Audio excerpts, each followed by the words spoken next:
ในโอกาสเดินทางเยี่ยมยามและเฮ็ดเวียกอยู่ราชอาณาจักรกัมพูชาในระหว่างวันที่ 16-17 กุมภาพันธ์ 2026 นี้ท่านพลโทใส่ใจกรมสิทธิ์รองรัฐมนตรีกระทรวงป้องกันประเทศแห่งสาธารณรัฐประชาธิปไตยประชาชนลาวพร้อมด้วยคณะได้เข้าเยี่ยมคำนับทานพลเอกเตียไสหารองนายกรัฐมนตรีกระทรวงป้องกันประเทศแห่งราชอาณาจักรกัมพูชาในโอกาสนี้ท่านพลเอกเตียไสหารองนายกรัฐมนตรีกระทรวงป้องกันประเทศแห่งราชอาณาจักรกัมพูชาก็ได้แสดงความยินดีต้อนรับอย่างอบอุ่นด้วยไมตรีจิตมิตรภาพและตีราคาสูงในการเดินทางเยี่ยมยามและเฮ็ดเวียกอยู่ราชอาณาจักรกัมพูชาของท่านรองรัฐมนตรีกระทรวงป้องกันประเทศแห่งสาธารณรัฐประชาธิปไตยประชาชนลาวพร้อมด้วยคณะในครั้งนี้ซึ่งเป็นการเสริมสร้างสายพัวพันร่วมมือช่วยเหลือซึ่งกันและกันในท่ามกลางบรรยากาศที่สายพัวพันมิตรภาพความสามัคคีและการร่วมมือหลายด้านระหว่าง2ภาค2รัฐและ2กองทัพลาวกัมพูชา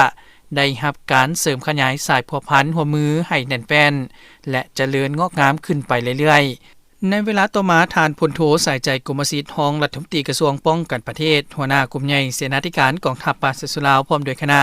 ก็ได้เข้าเยี่ยมคำนับท่านสมเด็จอัครเสนาบดีเตโซหุนแซนประธานสภาสูงประธานคณะที่ปรึกษาขั้นสูงเจ้าชีวิตแห่งราชอาณาจักรกัมพูชาโอกาสนี้ท่านพลโทใส่ใจกรมสิทธิ์รองรัฐมนตรีกระทรวงป้องกันประเทศหัวหน้ากลุ่มใหญ่เสนาธิการกองทัพประชาชนลาวก็ได้แสดงความขอบใจต่อการต้อนรับอย่างอบอุ่นด้วยไมตรีจิตมิตรภาพอันสนิทสนม